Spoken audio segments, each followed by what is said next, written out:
Cuba es un sistema en el que tú llamas por teléfono a la ambulancia y te dicen, no hay ambulancia porque no hay gasolina para ambulancia, o no hay ambulancia por el bloqueo. Pero si tú inmediatamente llamas por teléfono y dices, oye, muchacho de aquí, el vecino mío ha gritado abajo, Fidel, en menos de 5 minutos tú tienes 8 o 9 patrulleros en la puerta de tu casa. Y eso es, así es como ellos han podido sobrevivir durante estos 66 años. Pero ahora ha ocurrido una cosa, miren ustedes por dónde se le ha abierto el hoyo aquí al bote este, con el tema nada más y nada menos que intentar apretar el puño con respecto al tema de ETEXA. Desde el pasado 30 de mayo, sencillamente así, el paquete básico de ETEXA, que son los servicios que se dan en los servicios móviles en Cuba, pues cuesta 360 pesos cubanos, 360 pesos cubanos, pero por solamente 6 gigas, que eso es, esto yo no creo que abriendo el teléfono ya se te gastaron los 6 gigas, no pueden ver una película, bueno, ni hablar de eso, una película en Netflix, no sé ni cuánto gigas necesito, pero ni hablar de eso, ni un videito en YouTube. Si quieres unos planes un poquito más caros, pues entonces tienes que acudir a los dólares, que en Cuba entonces no existen, entonces tienes que acudir también a tu familia en el extranjero. Y entonces, ¿qué es lo que ha pasado aquí? Que ellos se han inventado un programa, que lo descubrí yo el otro día, no sabía ni que eso existía. Díaz-Canel de vez en cuando se presenta en este programa, que se llama Desde la Presidencia. Un poquito parece que imitando los otros países, quizás lo que hacen en México, que son las famosas mañaneras que presenta, las estrenó Andrés Manuel López Obrador, y ahora Claudia Sheinbaum pues las ha seguido, ¿no? Y él parece que está intentando parecerse un poquito a esta gente con esto, que es un fantoche, una cosa medio inventada por ellos, ¿no? Desde la presidencia. Y Díaz-Canel se ha presentado Desde la Presidencia con dos personajes célebres. Primero estaba el viceministro de Comunicaciones, que se llama Ernesto Rodríguez, y ahí mismo estaba también la presidenta de ETEXA, que se llama Tania Velázquez. Estos dos personajes estaban compareciendo ahí con Díaz-Canel, muy sentaditos, estaban haciendo una especie de podcast que hacen ellos. Y entonces, lo primero, sacamos aquí un poco de conclusiones para que usted no se eche, casi 2 horas se metieron hablando ahí. Pero lo primero que estrena Díaz-Canel abre así, con este video diciendo lo siguiente. Debo empezar por decir que la dirección de la revolución jamás rehuirá el diálogo con el pueblo, porque nuestra razón de ser es justamente servir al pueblo. Me rompe el corazón de escucharlo. Díaz-Canel, yo digo que Díaz-Canel, mira, ustedes ven esa cara. Díaz-Canel habla como si, yo no sé si ustedes recuerdan que usted iba a la playa, o vamos a la playa aquí, entonces el sol nos quema tanto en la cara, y ya después no tenemos deseo de hablar, y entonces hablamos así con un cansancio tremendo, ¿no? Pero lo que pasa es que él está el día entero con ese tono y con esa cara que está frisada ahí, que no se mueve, ¿no? Porque el sol, si hace así, le quema la cara, ¿no? De que está quemado con el sol. Ese es Díaz-Canel. Con esa energía que él tiene, pues él ha dicho que él escucha al pueblo, porque esa es la función de escuchar al pueblo. Yo lo que quiero saber es si va a escuchar al pueblo, y cuando el pueblo se ponga a hablar, no va a empezar a acusar al pueblo de ser un agente del imperialismo y de ser un anti no sé qué cosa, y entonces empezar a reprimir al pueblo, porque eso es lo que han hecho durante 66 años. Pero como él dijo que querían escuchar al pueblo, esta joven, vamos a empezar por ella, se ha parado, y esto es las cosas que están pasando, sobre todo a nivel universitario, y ven ustedes como ella se lo plantea, le dice una verdad que estábamos locos por escuchar durante 66 años, ¿no? Que le diga esto en su cara, porque esto lo ha visto él. Escuchen a esta muchacha lo que dice. Entonces, el cubano, por todas las carencias, no solo de Texas, de las carencias de corriente, las carencias de comida, nos hemos visto con la dignidad por el piso para ayudar a las familias de afuera a que nos manden dinero. Ahí está. Nos hemos visto con la dignidad por el piso, así es como han puesto ellos al cubano, la dignidad por el piso, eso mucho, y eso que esa joven no vivió también la época en la que en los años 80, y anteriormente también, lo que pasa es que nosotros también de otra generación no lo vivimos, en los años 80 se le gritaba al cubano que se iba, gusano, ping pong fuera, bajo la gusanera, le tiraban piedras, le tiraban huevos. Ese mismo gusano, pues, después que le había gritado, unos años después podía ir a Cuba a disfrutar lo que ese cubano, que como está diciendo ella, no podía hacer. Eso es tirarle la dignidad por el suelo. Lo que pasa es que llevan 66 años burlándose de todo el mundo. La pregunta es hasta cuándo nos vamos a abrir los ojos los cubanos y darnos cuenta de estas barbaridades, ¿no? Entonces ella, pero ahora es muy interesante estar escuchando esto, porque además es una reunión abierta, ahí están los estudiantes escuchándola y apoyándola, un 100% de los estudiantes apoyándola, y que esto, una maravilla que hoy lo podamos ver y escuchar en todas las redes sociales. O sea, no hay esa censura y ese control que tenían ellos absoluto de los medios, pues se les ha quedado un poquito atrás, ¿no? Entonces, ¿qué pasa? Que seguidamente, ahora quien habla en esta conversación que tiene Díaz-Canel con estos dos muchachos, habla este muchacho Ernesto Rodríguez, el viceministro de Comunicaciones, y escuchan ustedes lo que dice, porque es lo mismo que le estoy diciendo ahora mismo acá. Miren ustedes cómo él eleva al pueblo y dice una barbaridad tremenda. Escuchen qué bonito esto. Venga. Esto tiene que ver mucho con la reacción de nuestro pueblo, que además es legítima, que la entendemos, que tenemos sensibilidad total. Nuestro pueblo es inteligente, es culto. Nuestro pueblo no se equivoca, es muy preciso en las apreciaciones que hace. El nivel de consumo promedio estaba creciendo. Por lo tanto, el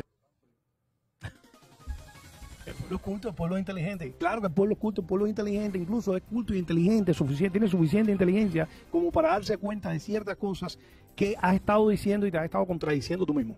Como por ejemplo, esta maravilla que da aquí, que es un dato interesantísimo, que el pueblo no es tonto, como dice, el pueblo es inteligente, pues da un dato ahora que a mí me parece maravilloso. Poner a esta gente a hablar es una cosa tremenda porque nos empiezan a dar cierto tipo de información que uno después puede sacar un poco de conclusiones de qué es lo que está pasando en verdad, ¿no? Escucha lo que dice él seguidamente porque nos da un dato aquí importantísimo de cuántas personas, me he preguntado siempre, ¿no? ¿Hasta dónde llega la capacidad del cubano? ¿Hasta dónde hay cubanos en Cuba con teléfonos celulares, ¿no? Y él nos da un número maravilloso. Y después le voy a dar otro número que ellos dieron en otro programa y vamos a llegar a una conclusión que también es mágica. Escucha lo que dice ahora. Escucha. Estructura que llegue a tantos cubanos.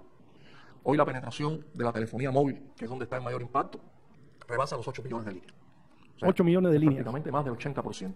Y sobre ese servicio específicamente es en el que mayor impacto tuvo la medida, porque está limitando de alguna forma el consumo de contenidos sobre la telefonía móvil, donde hay más de 7 millones que están aprovisionados. Pero además no es solo el servicio de telecomunicaciones de mayor penetración, sino es también el más apreciado por nuestro pueblo. Y eso es legítimo, porque ya uno como ciudadano, como cliente, no se conforma con estar conectado a la red. Quiere también estar conectado a la red con movilidad. Y esa facilidad lo ofrece precisamente el servicio de... Ahí está, ahí está. Fíjense ustedes de esto, que es interesantísimo. Él dice que hay 8 millones de cubanos con línea, hay 8 millones de cubanos que tienen teléfonos móviles. Anteriormente ellos habían dado un dato interesante que más o menos el dinero que se gasta un cubano, que no es un dinero a Cuba, porque Cuba, ¿quién gana dólares en Cuba, no? Es un dinero que le manda los inmigrantes, ¿no? Son dinero que le damos nosotros de acá, a ese mismo gobierno, ¿ok? Es un promedio anual, puede ser que hay personas que den más, algunos den menos, de $200. ¿Okay? Al año, más o menos. Por la recarga son $20, $30, no sé. Hay especiales de eso que te cuestan $40, y no sé cómo funciona mucho, pero una cosa así, ¿no? Son $200 el promedio de 8 millones de líneas que hay en Cuba. Si multiplicamos esos 8 millones por $200 al año, estamos hablando de 1.6 mil millones de dólares. ¿Ok?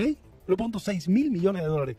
¿Qué pasa? Que ellos habían dado un dato anterior, que es muy interesante también, que ellos dicen que para resolver todos los problemas de Texas, que es lo que lo da la presidenta de Texas, ellos necesitan anualmente, unos 150 millones de dólares. Entonces, si tú estás haciendo con las remesas, que además es el descaro más grande del mundo, como dice que los cubanos somos inteligentes, pues claro que nos damos cuenta de eso, que lo que nos están haciendo nosotros acá es una cosa muy sencilla. Ellos no tienen a nuestra familia raptadas en Cuba, y entonces te dicen, tú quieres que tu familia tenga comunicación contigo, tú quieres que tu familia pueda por lo menos desenvolverse un poco, pues me tienes que pagar. O sea, esto es una cosa, esto es inaudito, ¿no? Lo que han hecho con nosotros. No hay que ser tan inteligente como para darse cuenta cuál es el modus operandi de estas personas como régimen, ¿no? Entonces, si ellos necesitan 150 millones de dólares para mantener a la empresa de Texas, que puede sonar un número altísimo, ¿verdad? 150 millones de dólares. Pero ¿qué pasa si sacamos esta cuenta? Y ellos están haciendo 1.6 mil millones de dólares al año con las famosas recargas. ¿Dónde están metiendo ese dinero? Y esa pregunta no me la hago yo. Esa pregunta se la está haciendo otra joven más, joven inteligente también, como dice él, cubana, estudiante también universitaria, en este video que les voy a mostrar a continuación. Escuchen lo que ella dice. ¿A dónde fue destinado todo el dinero recaudado por todo este tiempo? ¿Y por qué el pueblo tiene que hacerse responsable de su mal manejo, su mala administración y su mala inversión? Porque hoy también me paro a decir que poner wifi en las escuelas de manera gratuita o que el aula virtual sea gratuito no es la solución. Y después se me retira de la institución que hago. Soy cada anciano al que su chequera no le alcanza para sus necesidades básicas. Imagínense para estos precios. Soy ese familiar que tiene como única vía de comunicación una videollamada. Soy ese estudiante que confirma el sinnúmero de puertas abiertas que abre el internet. Somos un país que atraviesa disímiles dificultades. Y por favor, que esta no sea otra más. Internet es sinónimo de información, ideas, innovación, aprendizaje, comunicación, libertad y sobre todo desarrollo. Desarrollo que con sus medidas no está limitado. ¿Se la cantó o no se la cantó? Necesitamos libertad y desarrollo. Desarrollo que por tus medidas, no por el bloqueo, por tus medidas nos las estás limitando. ¿A dónde vamos?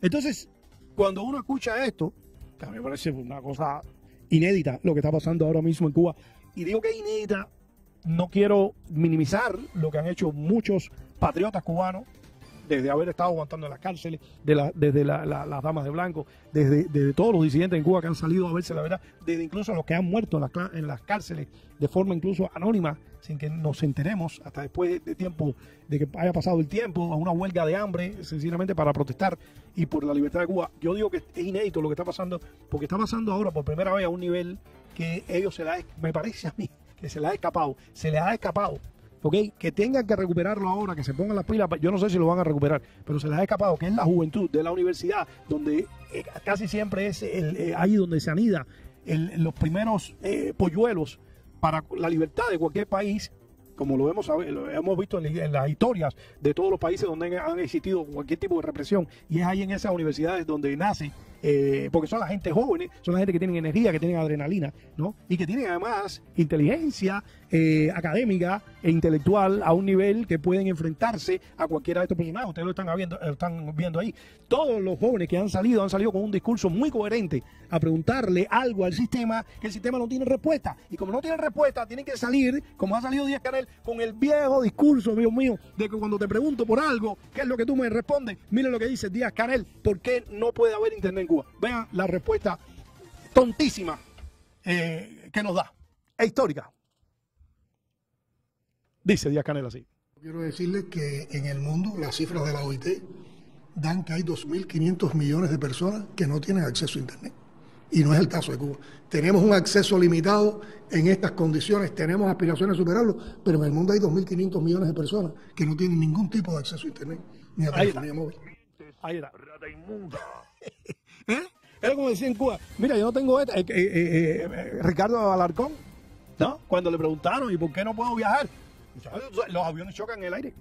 No todo el mundo viaja, decía Ricardo Alarcón cuando le hicieron la pregunta de por qué yo no puedo ir a un lugar y regresar después a Cuba, como cualquier persona del mundo. No, porque todo el mundo no viaja. Esta es la respuesta tonta que nos han dado durante 66 años y nos la seguimos, tenemos que seguir consumiendo este tipo de cosas, porque no tiene respuesta. O sea, esta respuesta es la respuesta a una persona que no tiene respuesta. Está claro, está enredado, pero está clarísimo lo que estoy diciendo. Y entonces, tenemos que ir aquí a la conclusión final. La conclusión no la doy yo. La conclusión es que hace mucho tiempo que estas personas han declarado y han confesado que no tienen la más remota idea de dónde están parados. Y no él, el mismísimo Fidel Castro, amigo mío, lo dijo en un discurso que no tenía la más remota idea de cómo funciona eso. Mírenlo ahí para que ustedes vean. Disfruten esto. Digo que quienes creyeron que con métodos capitalistas iban a construir el socialismo. Es uno de los grandes errores históricos. No quiero hablar de eso. No quiero teorizar. Pero tengo infinidad de ejemplos que no se dieron pie con bola en muchas cosas que se hicieron. Quienes se suponían teóricos, que se habían empanfletado hasta el tétano de los huesos en los libros de Marx, Engels, Lenin y todos los demás. Fue por eso que dije aquella palabra de nuestro mayor error al principio y muchas veces a lo largo de la revolución. Escuchen. Creer que alguien sabía cómo se construía el socialismo. Ese es el gran error. Creer que alguien sabía cómo se construía el socialismo. Nadie lo sabe. Es un clásico. Esto es un clásico. Es un grave error que alguien diga cómo se construye el socialismo. Eso nadie lo sabe. Tipos que se empantanaron. Él lo acaba de decir ahí. Toda esa gente que se empantanaron la literatura de Lenin, de Marx, de Engels. Todos esos tipos están embarcados. Porque él lo dijo. No sabemos. Nadie sabe cómo se construye. Imagínate tú un presidente hablando y diciendo, yo no sé cómo se construye esto, yo no tengo la más remota idea de lo que vamos a hacer aquí. Aquí lo único que voy a hacer es posicionarme, resguardarme, apretar con la seguridad para yo aquí, estar aquí, eternizarme en el poder. Eso es lo que este personaje ha hecho, pero lo más gracioso es que nos lo restringen en la cara. Y o no nos damos cuenta o no nos queremos dar cuenta, o si nos damos cuenta, y entonces entiendo, ¿no? Que la represión es como para quedarnos calladitos y tranquilitos donde estamos. Pero bueno, esto ha sido una cosa tremenda. Yo tengo mucha esperanza, yo no sé, no quiero pecar tampoco de ser hiper optimista, pero sinceramente me gusta mucho el momento y lo que está pasando en estos momentos en Cuba.